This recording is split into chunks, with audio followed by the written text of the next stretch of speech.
Dios les bendiga, hermanos. Feliz año. ¿La pasaron bien, no? ¿Trabajando? Uy, trabajando. Nosotros también estábamos trabajando en el Chifa, estábamos una gran labor, estamos haciendo allá en el restaurante chino. Fue una bendición realmente, un año más. A la esposa ahí, controlando.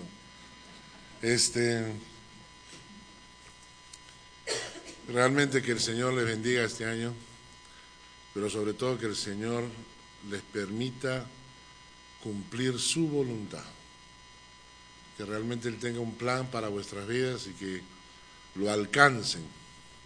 Vamos a orar y vamos a pedir al Señor su bendición.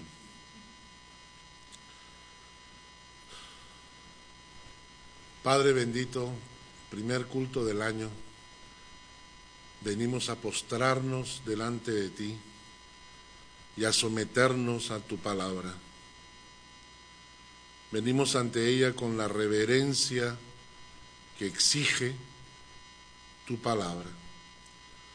No queremos torcerla ni interpretarla mal, sino queremos que ella nos hable de acuerdo a tu Espíritu Santo. Háblanos, Señor, en esta mañana. Háblanos en el nombre de Jesús. Amén.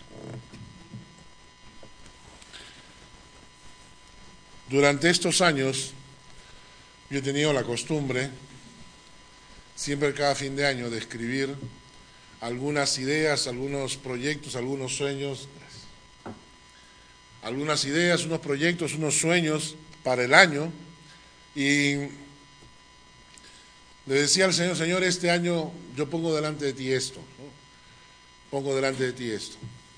Mi esposa me preguntó en estos días, me dijeron que ya hice mi lista, ¿no? Y entonces estaba orando al Señor, estaba haciendo mi lista de pedidos, y mi pregunta era, Señor, ¿qué viene en este año, no? Nosotros, hermanos, a veces tenemos un gran error, y es el siguiente. Estamos tan preocupados y concentrados en nuestras cosas que nos olvidamos de las cosas que el Señor quiere hacer. A veces empezamos a orar el año y le decimos, Señor, este año quisiera viajar a Argentina, ¿no? Le estoy diciendo a Lucy que tiene que viajar a Argentina. Hace años que no ve a su hermana ya está pobrecita viejita. Y entonces le digo, tienes que viajar a Argentina, o sea, es un sueño, es un proyecto. Pero siempre la pregunta viene en la balanza, por el otro lado, ¿pero qué es lo que quiere el Señor? ¿Verdad? Y entonces yo le digo, Señor, yo quisiera viajar este año al Perú, ¿pero qué es lo que quiere el Señor? Señor, yo quisiera cambiar mi departamento por una casa más amplia para tener a las visitas que están viniendo continuamente a apoyarnos en el ministerio, ¿pero qué es lo que quiere el Señor? Y a veces estamos tan concentrados en las pequeñas cosas que nos olvidamos de las grandes cosas que Dios quiere. Se los voy a ilustrar de esta manera. Nosotros nos preocupamos de nuestros detalles, de nuestros pequeños problemas, y nos olvidamos los grandes planes de Dios. Tenía un amigo en la primera iglesia donde fui pastor hace muchos años, tenía algunos amigos, uno de ellos era un piloto de la Fuerza Aérea del Perú. Él me decía que cuando hay problemas en la familia, cuando el comandante, el coronel, el general o cualquiera observa en el rostro de uno de los pilotos algo de preocupación, inmediatamente se acerca a él y le pregunta, ¿está todo bien? Y el piloto está en la obligación de mencionar si es que tiene algunos conflictos conyugales. ¿Y saben por qué? No porque al general le importe un pepino tu matrimonio. Él debe tener sus propios problemas. Sino porque está poniendo en tus manos un avión que cuesta no sé cuántos millones y que si tú no estás preocupado y concentrado en un avión de esos para manejarlo correctamente, te estrellas. Y cuando un piloto sale a manejar o sale a volar un avión de estos caza, ¿no? Y está pensando en los problemas que tiene en casa, es muy probable que tenga un accidente.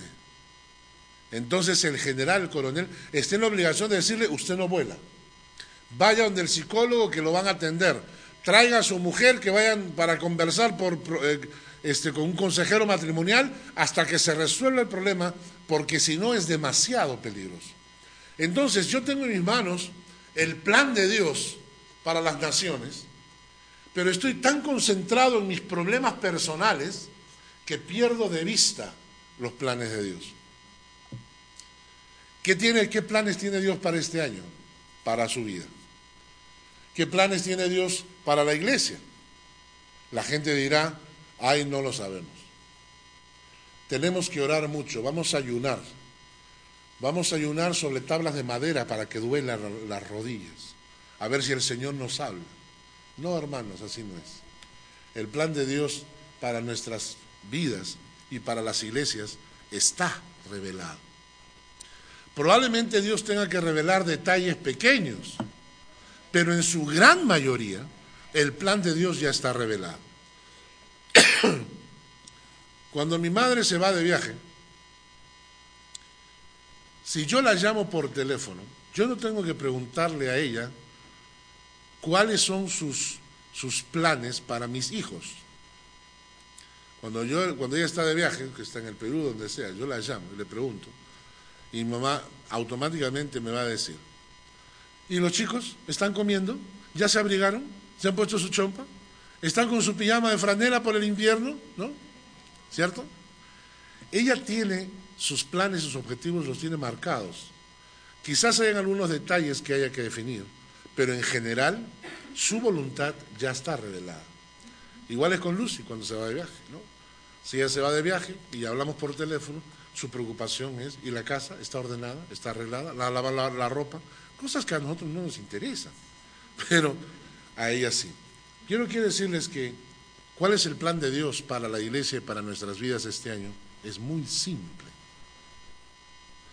El plan de Dios es la extensión de su reino.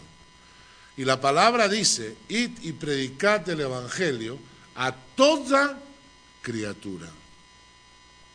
Y luego añade más, no solamente el plan es ir y predicar el evangelio a toda criatura, sino dice, id y haced discípulos. Convertir a esas personas en discípulos de Cristo, ¿no?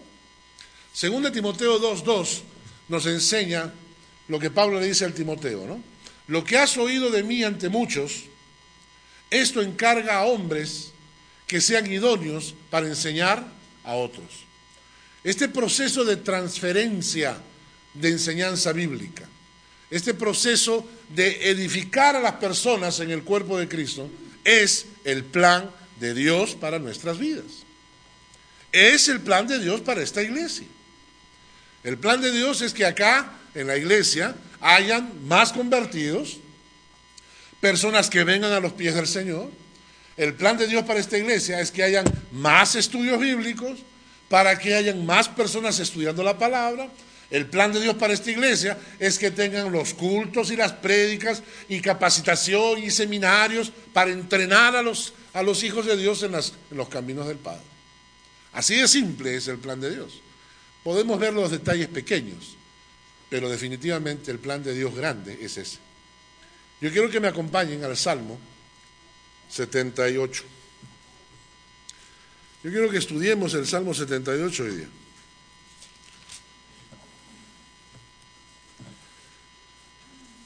Salmo 78.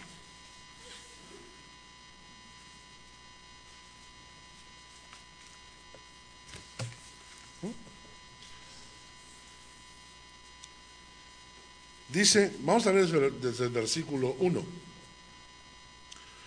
Escucha, pueblo mío, mi ley. Inclina vuestro oído a las palabras de mi boca. Abriré mi boca en proverbios. Hablaré cosas escondidas desde tiempos antiguos, las cuales hemos oído y entendido que nuestros padres nos las contaron.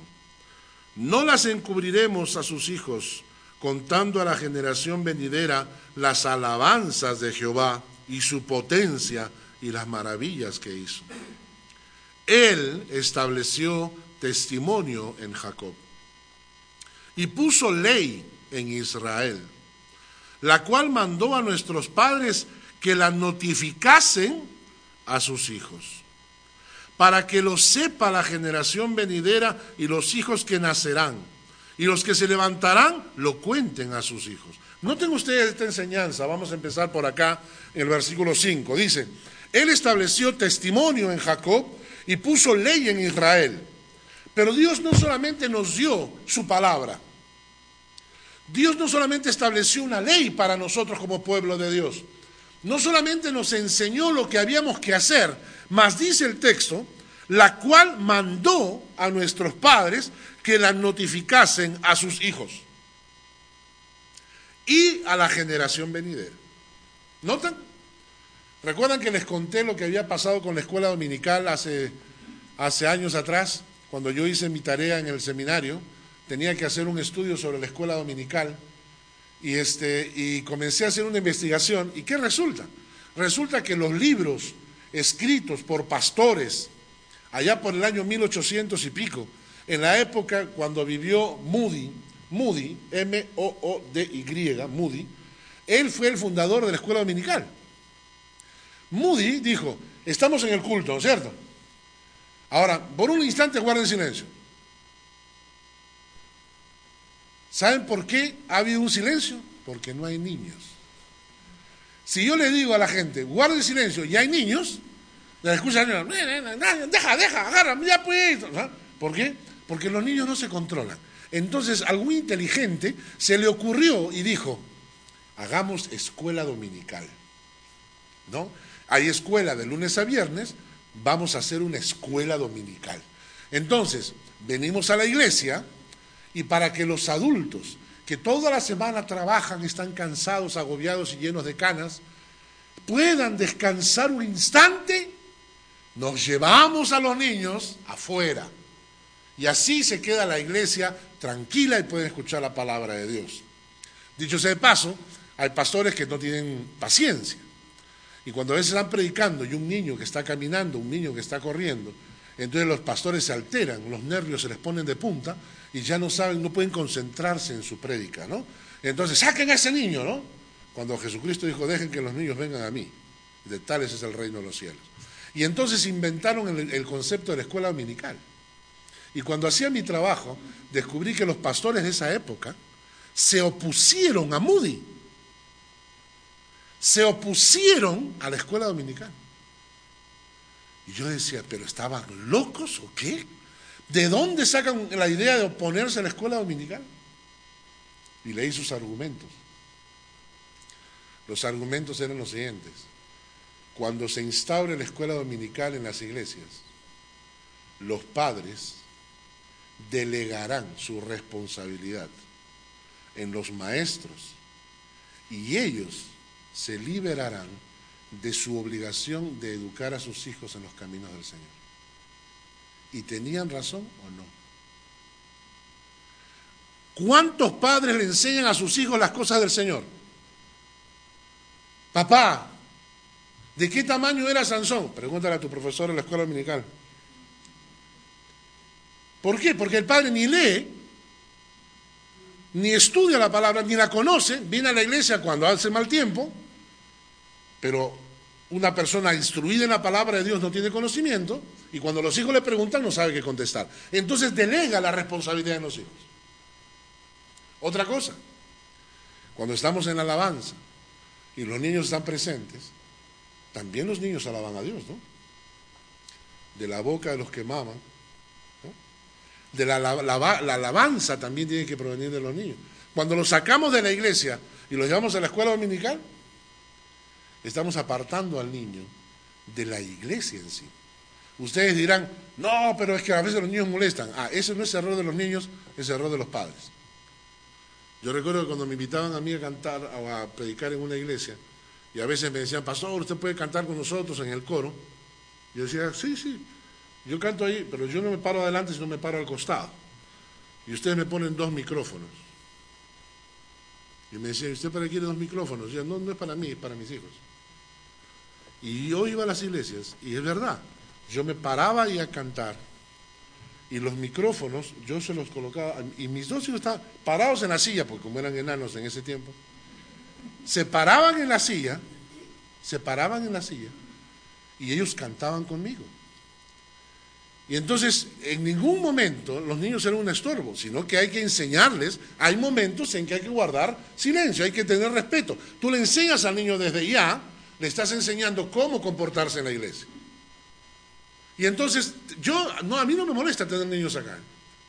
A mí me encantan los niños. Como siempre he dicho, me quedé corto con 2.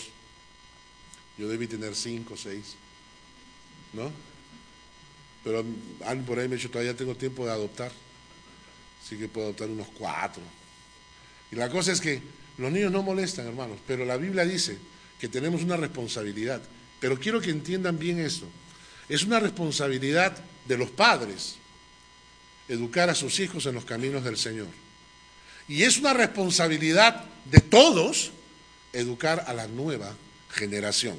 El texto que hemos leído, vamos a repetirlo, dice, la cual mandó a nuestros padres que le notificasen a sus hijos, la cual mandó a nuestros padres que notificasen a sus hijos, versículo 5, y el versículo 6 dice, para que lo sepa la generación venidera, y los hijos que nacerán, y los que se levantarán lo cuenten a sus hijos. Hay un problema en las iglesias, es que a las iglesias les encanta envejecer. Le explico esto. Las iglesias, nosotros somos los viejos, ¿no? Recuerdo, cuando yo estaba en el seminario, que me trajeron al director de Radio del Pacífico, una radio cristiana en el Perú, que siempre tenía música instrumental, música de los grandes concertistas, Bach, música clásica, ¿no? Tú entrabas a una peluquería, Radio del Pacífico, porque era la música suave, ¿no? Y entonces la publicidad de Radio del Pacífico es la música que lleva a la reflexión. Y nosotros estamos riendo con la juventud, ¿no? Estábamos con la música. Recuerdo que un día me encuentra, en esa época, pues el grupo revolucionario de música era el grupo de Petra. No sé si alguno de ustedes escuchó Petra alguna vez. Petra era un grupo de música rock cristiano, pero recontra cristiana la letra. Naturalmente que habían pastores que ya los habían crucificado, los habían sepultado, ¿no? Estaban los pobres, porque no había en ese tiempo música cristiana rock, eso era del diablo, ¿no? Pero nosotros estamos revolucionando la cosa, porque yo decía, pero si la letra es buena y me gusta la música, ¿por qué va a ser del diablo? No, los cristianos cantan otro tipo de música, me decían. Y entonces estábamos ahí en el seminario y llega el director de Radio del Pacífico para explicarnos cómo era con un medio de comunicación. Y yo preguntando, hermano,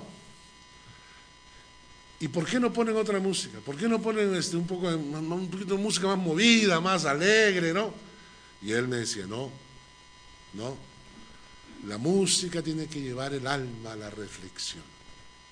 Y yo estaba incómodo con eso, ¿no? Entonces en mi cabecita dije, alguna vez, cuando nosotros, los que somos jóvenes, lleguemos a ser los adultos, cambiaremos la música en la iglesia.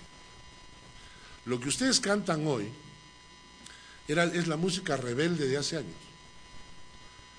Lo que los pastores no aceptaban es lo que hoy día se canta, porque somos la nueva generación que tomó control y somos los nuevos dictadores de la iglesia. Y ¿saben qué pasa?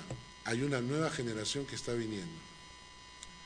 Y nosotros nos enquistamos en la iglesia y nos olvidamos que si la iglesia no tiene una nueva generación, la iglesia muere.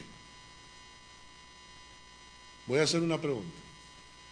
Por debajo de los 30 años, párense.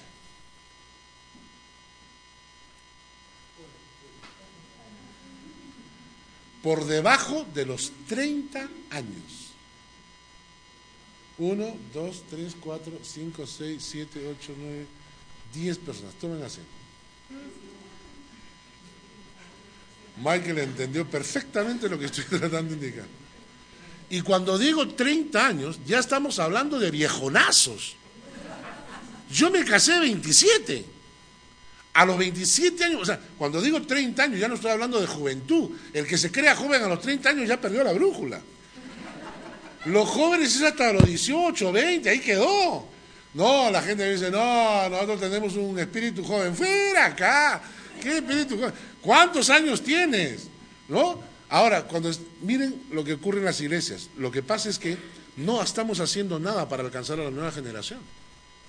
Y lo que hacemos los viejos es nos enquistamos en la iglesia y comenzamos a absorber de la iglesia todo lo que la iglesia nos puede dar y nos olvidamos que cada uno de nosotros tiene una obligación con la nueva generación.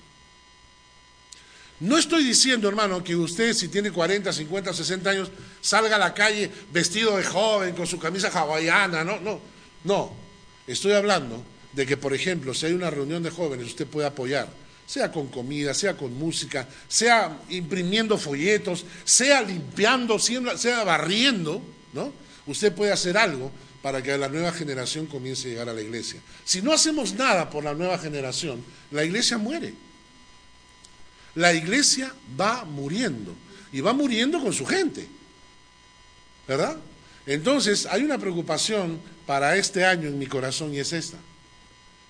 Si bien es cierto, los padres deben empezar a educar a sus hijos, la segunda cosa es que la iglesia debería concentrar programas en jóvenes y que los viejos de la iglesia ayudemos.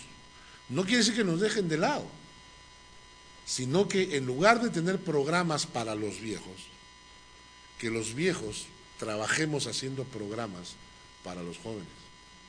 El texto continúa del Salmo, nos dice, ¿para qué hacemos todo esto?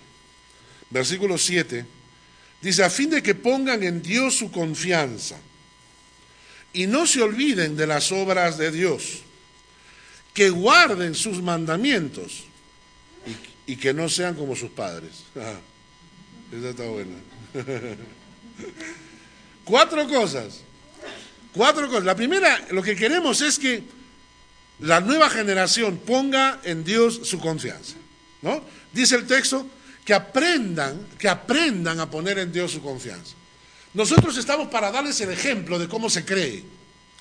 Nosotros estamos para decirles a la nueva generación, mira, aprende a confiar y descansar en el Señor. Y eso es conversión. El primer paso va a ser llevar a esos jóvenes a confiar en el Señor. Y eso produce conversión, a fin de que pongan en Dios su confianza.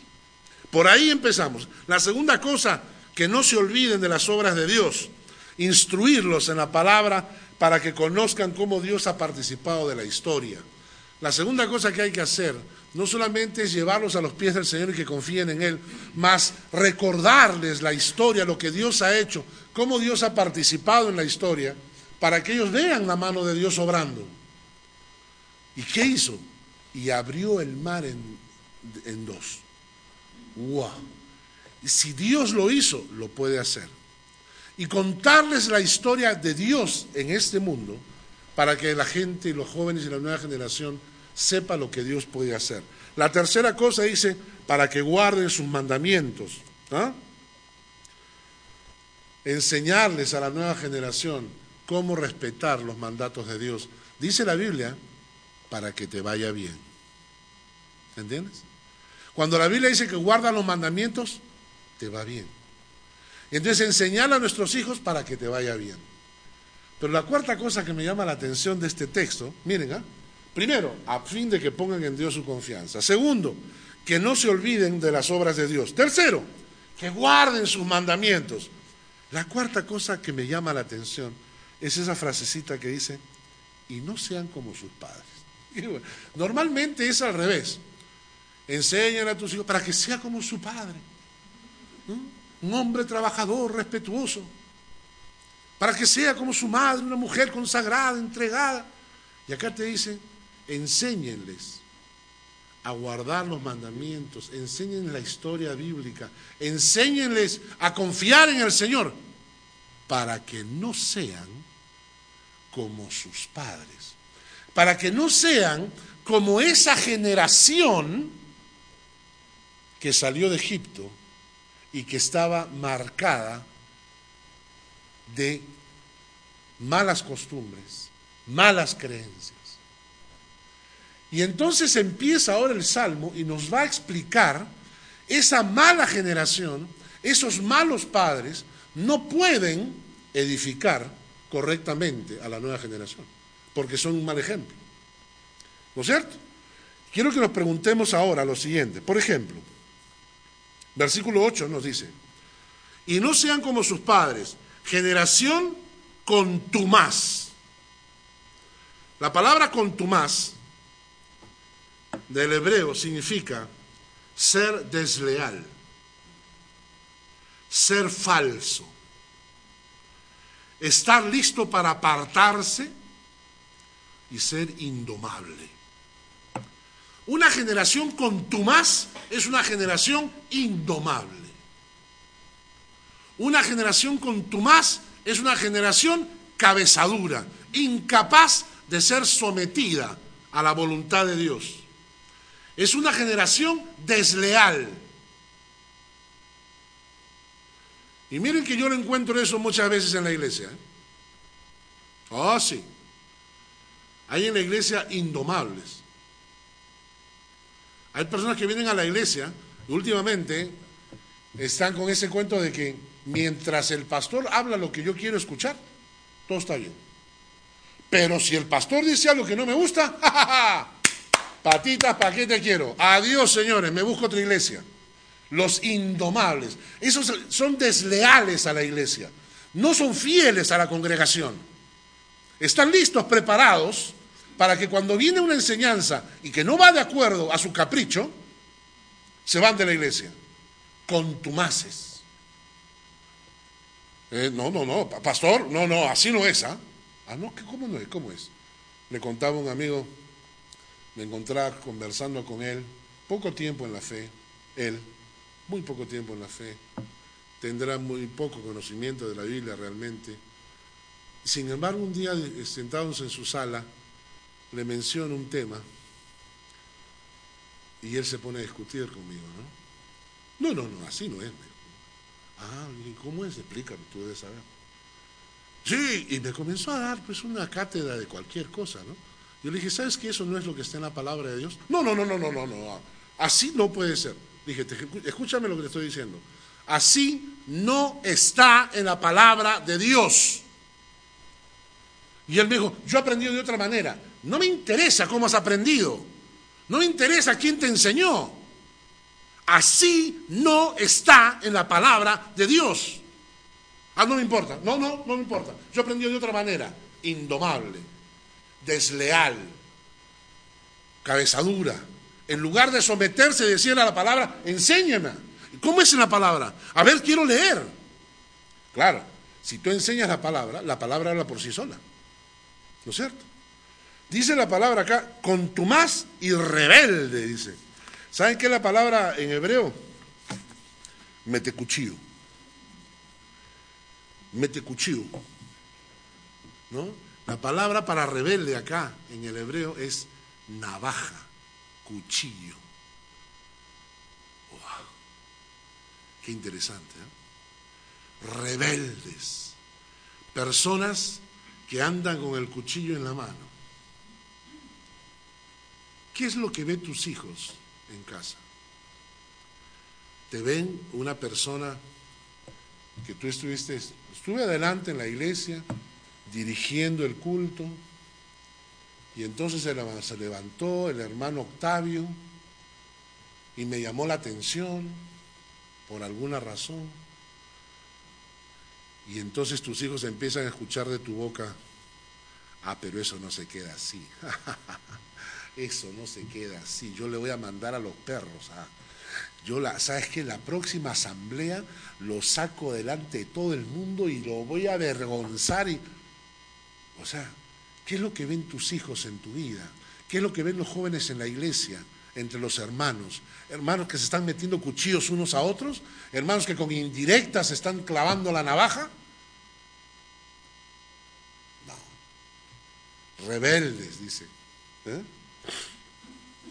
Luego dice, hay una tercera característica, generación que no dispuso su corazón, dice. No dispuso su corazón. En hebreo es no puso derecho su corazón, no puso en línea, no se sintonizó con Dios. Una generación que no sintonizó con Dios. Y dice al final del versículo 8, ni fue fiel para con Dios su espíritu. Una generación infiel, que no permanece en fidelidad, que no permanece en lealtad. A mí me gusta mucho esto. Siempre he dicho que la iglesia está dividida en 3 grupos grandes. El primero es el grupo de la iglesia, lo que se conoce como la iglesia histórica, ¿verdad? La iglesia histórica son los creyentes a través de todos los tiempos. Algún día nos vamos a encontrar con todos ellos. Vamos a encontrarnos ahí con Lutero, cuando estemos a la presencia de Dios. Vamos a encontrarnos con Zwinglio, Calvino. Vamos a hablar con Moody, vamos a hablar con Spurgeon. Son la gente que ha sido cristiana a través de la historia y que todos están ante el trono de Dios. Nos vamos a encontrar una vez. Se le conoce como la iglesia histórica. Luego tenemos la iglesia universal. ¿Qué es la iglesia universal? Son los hermanos en este momento, ahora, en este tiempo, en cualquier parte del mundo, sin importar raza, color o tamaño. No importa. Usted puede encontrar, tenemos hermanos, ellos vienen de Brasil, ¿no? Hermanos que vienen de Brasil, otros hermanos que vienen de otras partes, están de viajes de España, no importa. Somos una sola familia porque hay un solo Señor, ¿verdad? Y entonces cuando yo viajo, me contacto con otros hermanos en otras iglesias, me reciben, a eso se conoce como la iglesia universal. Es la iglesia del presente en todas partes del mundo. Es una iglesia donde entran todas las nacionalidades y todos los idiomas, todos los colores.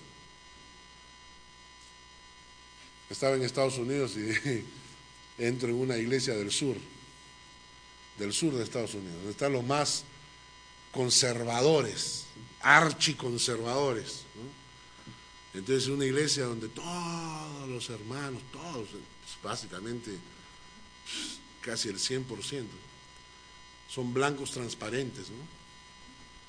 Y la mayoría andan con su sombrero cowboys, ¿no? Y son hermanos ultra conservadores, ¿no? Me toca pasar un día por ahí y entro, ¿no?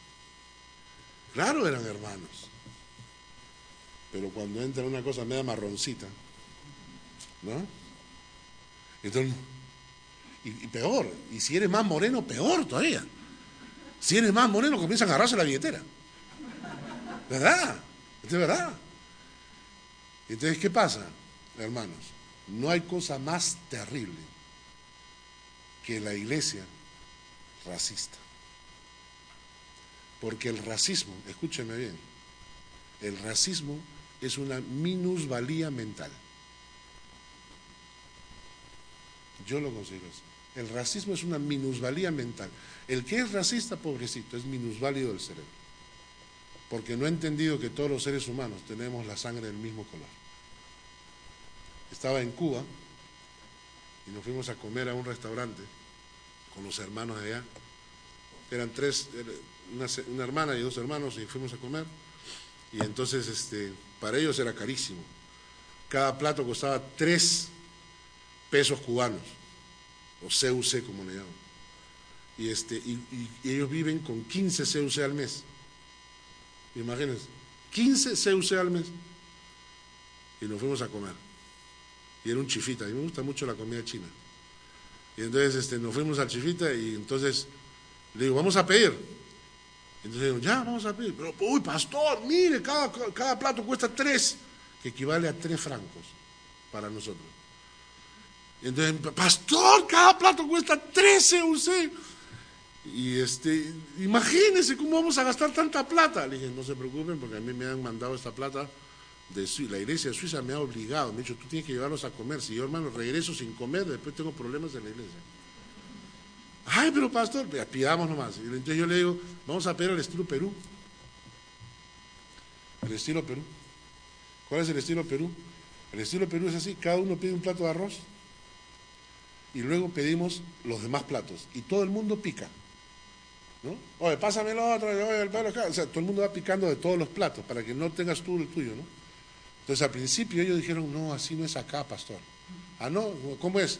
Cada uno su plato. Bueno, pues ya. Entonces cada uno pidió su plato, pero nos trajeron una fuente, una cosa grande, ¿no? Entonces uno pidió el pollo, el otro pidió el chancho, el otro pidió, yo pedí no sé qué cosa, y la hermana pidió otro plato. Entonces yo me había comido la tercera parte de mi plato, y ya pues uno se cansa con el mismo sabor, ¿no? Entonces le digo al hermano que estaba ahí, y los tres eran morenos. En el Perú le decimos morenos, acá la gente le dicen Schwarz. En el Perú es un insulto cuando tú le dices a una persona negro. No se le dice negro, negro solamente le dices de cariño a tus amigos, ¿no? Por ejemplo, yo tengo una hermana en la iglesia que me preparaba comidita, le decía, mi negra, venga para acá, ¿no? De cariño, ¿no? Pero le decimos morenos, entonces estos eran morenos, ¿no? Entonces yo le digo a Juan, le digo, Juan, ¿ya te cansaste del chancho? Y entonces Juan, oh, sí, cambiamos pues. Y me miró, ¿cambiamos? Claro, ya esto ya me cansó, entonces cambiamos. Entonces el otro moreno agarra y dice, yo también quiero cambiar, pues. Ya pues cambiamos, pues. Entonces cambiamos, ¿no? Entonces ya, cada uno come la tercera parte y después volvemos a cambiar, así cada uno ha probado 3 platos. Y cambiamos, pues, cuando de repente veo y la hermana estaba llorando. Y le dije a la hermana, ¿qué pasa, hermana? Y me dice, en todos mis años de vida, jamás vi a una persona comer del plato de un negro. Yo le dije, hermano, pero estamos en la iglesia. Ni en la iglesia, hermano, ni en la iglesia. Eso es una barbaridad, ¿no es cierto? Ojalá esto lo siembre en su corazón. No hay hijos racistas sin padres racistas. O sea que, si usted no es racista, no va a tener hijos racistas. Acuérdese de eso. Ahora, el punto está en que esa es la iglesia universal, en todo el mundo. Pero hay una tercera iglesia. Es la iglesia local. Y la iglesia local es la iglesia donde tú te congregas. Es la iglesia donde tú asistes. Tú puedes estar de visita cuando viajas. Pero cuando tú estás en casa, tú tienes tu iglesia. Y esa iglesia es tu iglesia local. Entonces, iglesia histórica, iglesia universal, iglesia local. Y a la iglesia local, ahí donde yo me encuentro con mis hermanos, donde escucho la palabra de Dios, si yo le soy fiel al Señor, le soy fiel a mi iglesia. Yo no puedo ser leal a Dios y no serle leal a mi iglesia. Cuidadito con esos hermanos que son picaflores. Hay hermanos que son picaflores, ¿no? Les gusta ir de iglesia en iglesia. Hoy no vengo acá, me voy a la otra. Hoy no vengo acá, me voy a la otra. Y están en ese plan, son como picaflores que van visitando todas las iglesias. No, si usted es creyente, usted tiene que ser fiel, leal a su congregación. Así que decíamos en el Salmo, generación que no fue fiel, que no se mantuvo firme en los caminos de Dios. Vamos avanzando rápido. Miren lo que dice en el versículo 17. Aún volvieron a pecar contra él, dice. Aún volvieron a pecar contra él. A pesar de todo lo que Dios había hecho, volvieron a pecar contra él. Una generación que es reincidente en el pecado. Vamos a repasar hasta ahora. Una generación contumaz, indomable. Una generación rebelde. Una generación que no dispuso su corazón. Una generación que no es fiel al Señor. Ahora una generación que es reincidente en el pecado. ¿Qué es lo que ven los jóvenes y la generación en nuestras casas, en nuestras familias, en nuestras iglesias? ¿Ven hermanos sólidos que están caminando en santidad o ven hermanos que están continuamente reincidiendo en el pecado? Esa es la imagen que le estamos dando. Ese es el ejemplo que les estamos dando. Miren lo que dice versículo 19. Y hablaron contra Dios, diciendo, ¿podrá poner mesa en el desierto? He aquí ha herido la peña y brotaron aguas y torrentes inundaron la tierra. ¿Podrá también dar pan? ¿Dispondrá carne para su pueblo? Una generación incrédula. Miren el versículo 22. Por cuanto no habían creído a Dios, ni habían confiado en su salvación. Por eso es que dice, hay que enseñarles a los jóvenes, a la nueva generación, a que no sean como sus padres. como esa generación incrédula, que por un lado recibe la bendición del agua saliendo de una roca, y por otro lado se pregunta, ¿podrá también darnos pan? Dígame, hermano, uno parece medio necio cuando lee esto, ¿no? ¿Podrá también darnos pan? Oye, esa es una piedra, hermano. No hay grifo, no tiene caño, como le dicen en el Perú. No hay grifo, no hay cañería, no está conectada a ningún río. Y está saliendo agua de la roca. Mira, está saliendo agua de la roca. Entonces tú estás mirando una piedra, de la piedra está saliendo agua para alimentar a 600,000 personas en el desierto. Y uno pregunta, oye, ¿y podrá darnos pan? Pero es que para agarrarnos a cachetadas, ¿no? Yo te pregunto, hermano, ¿cuánto te ha bendecido Dios este año? ¿Podrá bendecirte más? Por eso el texto decía, que no sean como sus padres, que no sean como esa generación que no le cree a Dios. El versículo 22 me llama la atención, porque no habían creído en Dios, por eso es que Dios se amarga. La pregunta es si tus hijos, si la nueva generación, cuando te ve, dice, mi papá cree. Si les estamos enseñando a creer en Dios, a creer en la palabra de Dios, a creer en lo que Dios te dice. Cuando Dios agarra y te dice enseñanzas, y si Él realmente le está diciendo, cree lo que Dios está diciendo, porque en la medida que tú creas vas a ver cómo las cosas se cumplen. Enseñarles a creer. Seguimos con un par de cositas más. La generación necia, miren, el versículo 34. Si los hacía morir, entonces buscaban a Dios. Entonces se volvían solícitos en buscar ayuda, en busca suya. Se acordaban de que Dios era su refugio y el Dios Altísimo su Redentor. Una generación necia. ¿Saben por qué? Porque si los hacía morir, entonces buscaban a Dios. Dime si eso no es ser necio. Yo pregunto, hermanos, ¿somos así en la iglesia acá? ¿Buscas a Dios solo cuando Dios te está haciendo morir? ¿Te das cuenta de cuántas veces los creyentes no buscan a Dios mientras las cosas van bien? Yo pregunté, orando un día estos al Señor, le dije, Señor, ¿y estas 2 semanas que casi la mayoría de personas han estado de vacaciones, la mayoría, que han estado en casa, ¿cuántas personas han buscado a Dios?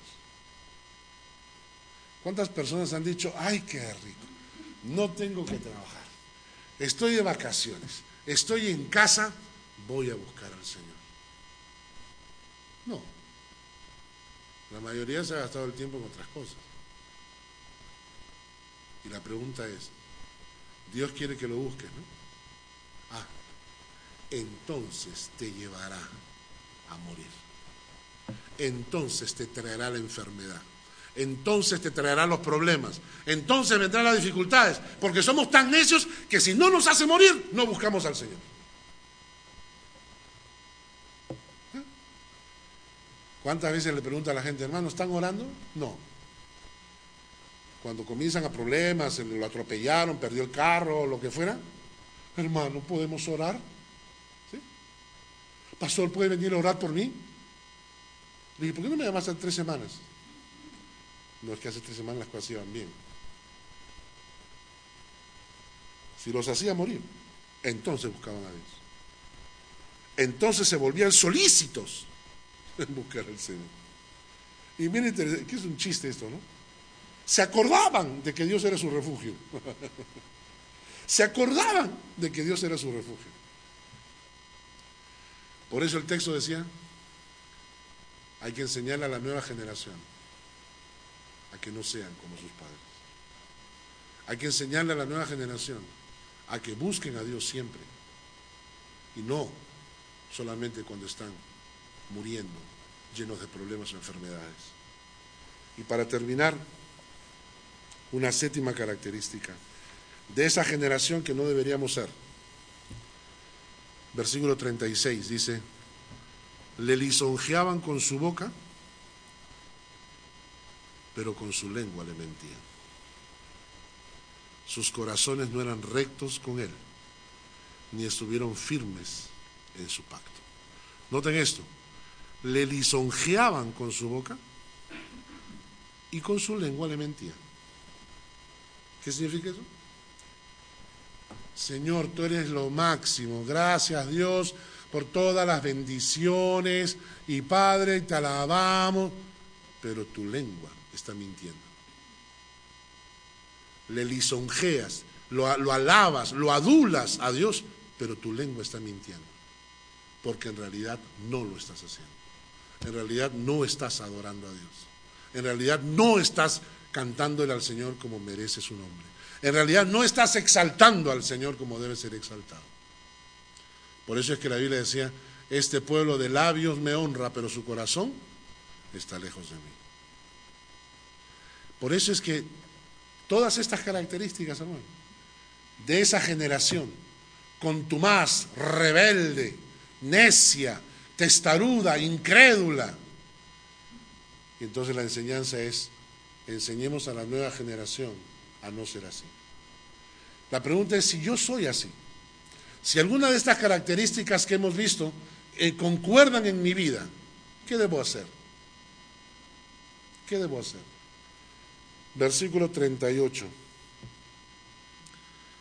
Pero él, misericordioso, perdonaba la maldad y no los destruía. Apartó muchas veces su ira y no despertó todo su enojo. Se acordó de que eran carne, soplo que va y no vuelve. ¿Sabes qué significa esto, hermanos? Que a pesar de que estamos llenos de errores, tenemos un Dios misericordioso que está ahí para recibirnos, para perdonarnos, para transformarnos. Él, misericordioso, perdonaba la maldad y no los destruía. Se acordaba de que eran carne, soplo que va y no vuelve. Y cuando yo leí este versículo me sentí bien, porque todos los versículos anteriores me hacían sentir mal, ¿no? Cada vez que leía una de las características de esta generación contumaz, rebelde, infiel, una generación que no se dispuso su corazón, generación que persiste en pecar, generación que no cree al Señor, generación necia, que tienen que llevarlos a los problemas para que busquen al Señor, generación que de labios habla, pero su corazón está lejos del Padre. Cuando yo decía: Señor, yo no quiero ser así, yo no quiero ser esta generación, yo quiero ser diferente, yo quiero dar un ejemplo de verdad. Y entonces la palabra misericordia aparece en el texto. Dios es misericordioso.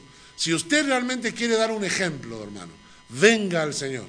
Dígale: Padre, tómame y saca toda esta basura que hay acá. Todo lo que de más, sácalo. Transfórmame de verdad. Haz el mayor milagro que puede haber en una iglesia.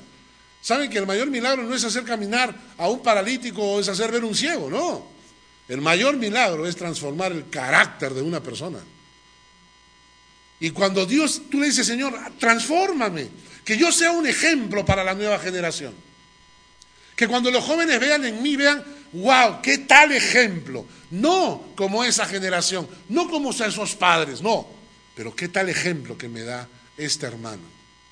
Qué tal ejemplo que me dan los ancianos de la iglesia. Isaac, Juan, que son ahora ancianos. Hay que ponerse de rodillas, Señor, que cuando la gente vea a los ancianos de la iglesia diga: qué tal ejemplo que tengo en ellos. Las maestras de la escuela dominical, que los niños digan: qué tal ejemplo. Los que están en la alabanza, hermano. Los que están en la alabanza, toda la gente mira a los que están en la alabanza. Cuando la gente canta, no solamente basta con la guitarra y el teclado, pero el ejemplo. Cuando terminan de cantar, que la gente en la iglesia diga: qué tal ejemplo de vida me dan los hermanos de la alabanza. Porque en ese camino vamos a ganar más almas para Cristo que usando la boca.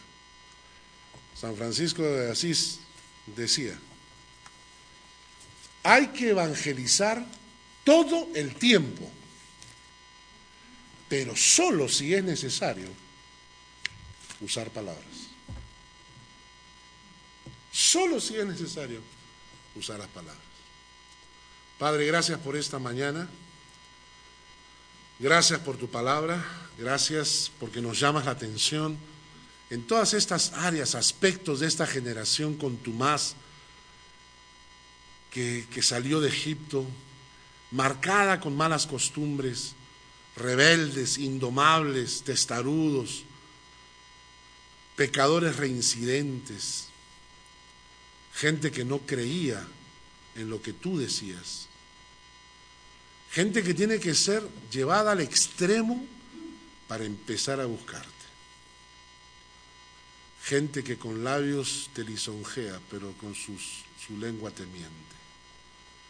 Y esos ejemplos, Padre, que nos hagan reflexionar sobre nuestras vidas, en qué factor estoy incumpliendo, Señor. Cámbianos, ten misericordia, Padre, de nosotros. Ten misericordia, no nos destruyas. Fíjate que somos carne, soplo que va y no vuelve. Ten piedad de nosotros, oh Dios, y transforma nuestras vidas en un ejemplo para los demás. Haznos a la medida de la estatura de Cristo. Que tu Espíritu Santo nos vaya cambiando día a día, que podamos buscarte día a día y ser transformados a tu imagen, para tu gloria. En el nombre de Jesús. Amén. Que Dios les bendiga, hermanos.